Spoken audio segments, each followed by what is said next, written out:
वरती भिवंडीतल्या आकृती रुग्णालयामध्ये उपचार केले जातात। विनोद कांबळी आयसीयू मध्ये असून त्याच्यावर उपचार करणारे डॉक्टर त्याच्या प्रकृतीबाबत सातत्याने माहिती देतात, अपडेट्स देतात। डॉक्टर विवेक त्रिवेदी यांनी असं सांगितलंय की विनोदला काही दिवसांपूर्वी रुग्णालयात दाखल केलं गेलं, मात्र आता विनोदकडनं उपचारांना चांगला प्रतिसाद दिला जातोय। तर एवढं सांगेन की आता जस्ट फिजिओथेरपी आले आणि ते लोक सगळंच सांगतात मला कसं चालायचं काय, आणि चांगलं तयारी करतात मला माझ्यावर। आज तुमचे मित्र प्रताप सरनाईक यांनी सुद्धा भेट दिलेली आहे, बरोबर, काय वाटतं त्या संदर्भात? ते खूप वर्षानंतर भेटतो त्यांना, आणि प्रताप सरनाईक मला खूप 30 वर्षापूर्वी ओळखायचे, आणि आता पण ते प्रेम घेऊन आले। मी एवढंच सांगेन की सगळ्यांनी प्रेम घेऊन यायचे, आणि ते मिळतो मला। आणि आज काय दिवस आहे? क्रिसमस, मेरी क्रिसमस आहे, आणि मी सगळ्यांना विश करेन, लव्ह यू। तर परिवहन मंत्री प्रताप सरनाईकांनी माजी क्रिकेटपटू विनोद कांबळीची रुग्णालयात जाऊन भेट घेतली। तर विनोद कांबळीची प्रकृती आता चांगली आहे।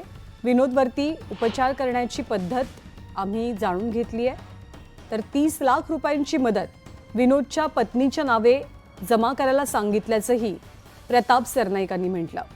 आता आयुष्याची सेंचुरी करायची असं त्याला सांगितलंय, अशी प्रतिक्रिया मंत्री प्रताप सरनाईक यांनी दिली आहे।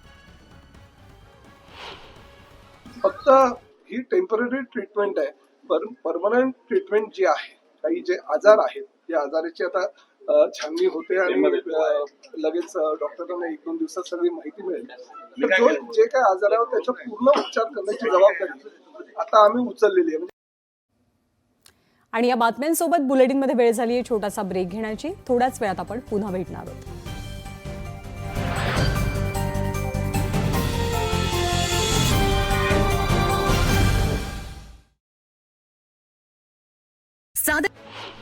नाताळनिमित्त लष्कर भागात होणारी गर्दी विचारात घेऊन पुण्यातील MG रोड वाहतुकीसाठी बंद करण्यात आला आहे। नागरिकांना पर्यायी मार्गाचा वापर करण्याच्या सूचना देण्यात आल्या आहेत। महात्मा गांधी रस्त्यावर गर्दी वाढल्यास वाहतूक बंद ठेवण्यात येईल। मुंबई पालिकेच्या G दक्षिण विभागात नागरिकांसाठी टोकन सुविधा सुरू करण्यात आली आहे। विविध कामांसाठी रांग लावायला लागू नये म्हणून टोकन सुविधा उपलब्ध करून दिल्यानं नागरिकांना मोठा दिलासा मिळाला।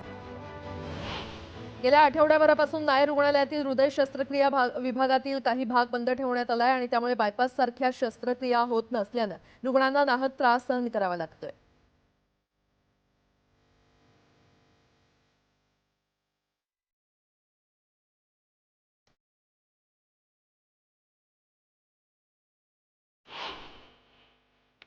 पुण्याच्या वाढत्या भौगोलिक क्षेत्राचा विचार करता शहरासाठी 2 पालिका कराव्या लागतील। 2 स्वतंत्र पालिका करण्यासाठी उशीर करून चालणार नाही, अशी भूमिका उच्च आणि तंत्र शिक्षण मंत्री चंद्रकांत पाटील यांनी मांडली। अमित शहांच्या वादग्रस्त वक्तव्याच्या निषेधार्थ कांदिवलीतील आंबेडकरी संघटना आक्रमक झाल्या। शेकडो भीम सैनिकांनी रस्त्यावर उतरत शहांच्या वक्तव्याचा निषेध करत आक्रोश मोर्चा काढत निषेध नोंदवला। नवी मुंबई पालिकेनं समान वेतन कायद्याची अंमलबजावणी न केल्याचा आरोप सफाई कामगारांनी केलाय। समान वेतन कायद्याची त्वरित अंमलबजावणी करावी यासाठी सफाई कामगार 27 तारखेला मोर्चा काढणार आहेत।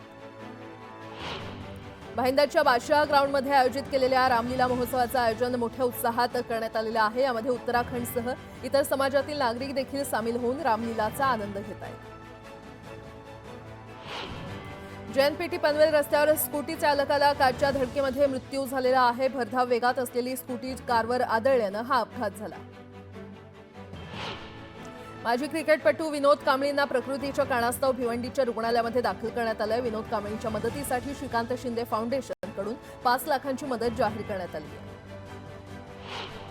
अमरनाथमध्ये मनसेच्या शहर संघटकावर गोहत्येचा गुन्हा दाखल करण्यात आलेला आहे। जलालुद्दीन शेख या तक्रारदारानं पोलीस ठाण्यात यासंदर्भाचे व्हिडिओ पेन ड्राईव्हच्या सहाय्यानं पुरावे देत पोलीस ठाण्यात तक्रार केली आणि त्यानुसार पोलिसांनी युसुफ शेख याच्या विरोधात गुन्हा दाखल केलाय।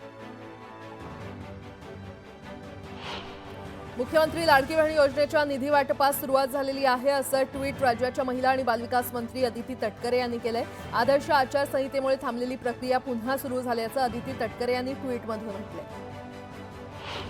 अभयसिंह राजे भोसले यांच्यावर शरद पवार यांनी अन्याय केला. 1999 साली अभयसिंह राजे काँग्रेस सोडून राष्ट्रवादीमध्ये आले नसते तर कदाचित काँग्रेसनं त्यांना मुख्यमंत्री केलं असतं, असं बांधकाम मंत्री शिवेंद्रराजे भोसले म्हणालेत. अभयसिंह राजेंना बाहेर ठेवल्यामुळे जिल्ह्याचं नुकसान झाल्याचा आरोप त्यांनी केला.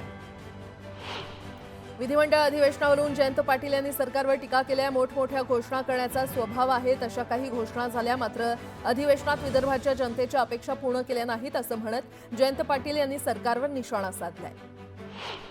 बीडच्या परळी तालुक्यातील कनेरवाडी येथील कैलास फड यांचा हवेमध्ये गोळीबार करतानाचा व्हिडिओ अंजली दमानिया यांनी ट्विट केला. या व्हिडिओच्या आधारे पोलिसांनी परळी शहर पोलीस ठाण्यात गुन्हा दाखल केलाय. कैलास फड हे मंत्री धनंजय मुंडे यांचे कार्यकर्ते आहेत. कुणाचाही बाप येऊ दे मसाजोग प्रकरण दाबू देणार नसल्याचा इशारा मराठा आंदोलक मनोज जरांगे यांनी दिलाय. तपासाला इतका वेळ का लागतोय? एकदा का बीडच्या जनतेनं तपास हाती घेतला तर सरकारला कळेल असा इशारा देखील जरांगेंनी दिलाय. 28 तारखेला बीड शहरात सर्व पक्षांकडून निषेध मोर्चा काढण्यात येणार आहे. मसाजोगचे मयत सरपंच संतोष देशमुख यांच्या हत्येतील मारेकऱ्यांना कठोर शिक्षा करा या मागणीसाठी हा मोर्चा असणार आहे. माझ्या वडिलांना न्याय मिळवून द्या अशी भावनिक साथ संतोष देशमुख यांची कन्या वैभवी देशमुख हिनं लोकांना घातली. बीडच्या मसाजोगमधील सरपंच संतोष देशमुख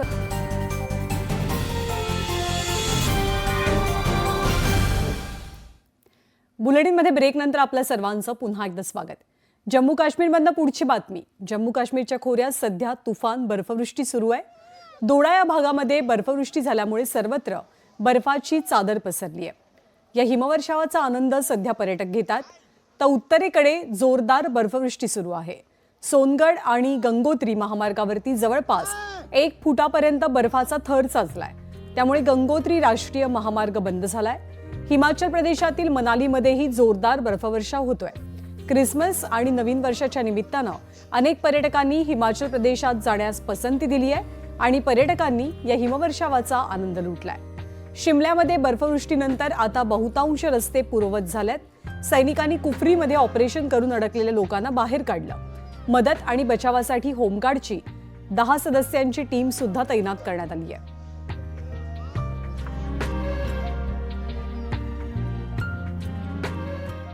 आणि मध्यरात्रीपासून देशभरात नाताळ सणाचं सेलिब्रेशन सुरू झालंय. मुंबईत सर्वत्र नाताळची धूम पाहायला मिळतेय. मुंबईतली चर्चे सजवली गेली आहेत आणि आकर्षक विद्युत रोषणाई पाहायला मिळतेय. ठिकठिकाणी येशू ख्रिस्ताच्या जन्माचे देखावे साकारण्यात आलेत. वांद्रे इथल्या चर्चमध्येही आकर्षक रोषणाई करण्यात आली आहे. जळगावातील पांडे डेअरी चौक इथल्या सर्वात जुन्या चर्चमध्ये नाताळचा सण उत्साहात साजरा झाला. विश्वशांतीसाठी चर्चमध्ये प्रार्थना करण्यात आली तर ख्रिस्ती बांधवांनी नाताळची गाणीही गायली. मनमाड, मालेगावसह नाशिक जिल्ह्याच्या ग्रामीण भागात पारंपरिक पद्धतीनं उत्साहात नाताळचा सण साजरा होतोय.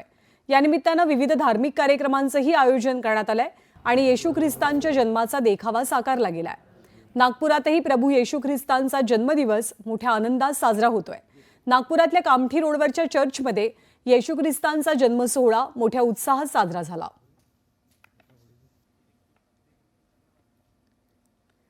आणि नाताळच्या सुट्ट्या सुरू असल्यामुळे पर्यटन स्थळांसोबत धार्मिक तीर्थस्थळी सुद्धा भाविकांची मोठी गर्दी होतीये. देशातील लाखो भाविकांचं श्रद्धास्थान असलेल्या साईबाबांची शिर्डी भक्तांच्या गर्दीनं गजबजून गेली आहे. तर नवीन वर्षाच्या मध्यरात्री म्हणजे 31 डिसेंबरला मंदिर दर्शनासाठी रात्रभर खुलं ठेवण्याचा निर्णय साईबाबा संस्थाननं घेतलाय. कोल्हापुरातही अंबाबाई मंदिरात भाविकांची मोठी गर्दी झाली आहे. मोठ्या संख्येनं भाविक देवीच्या दर्शनासाठी येतात. क्रिसमस आणि नवीन वर्षाच्या सुट्ट्यांच्या पार्श्वभूमीवर तुळजापूर मंदिर संस्थाननंही मोठा निर्णय घेतलाय.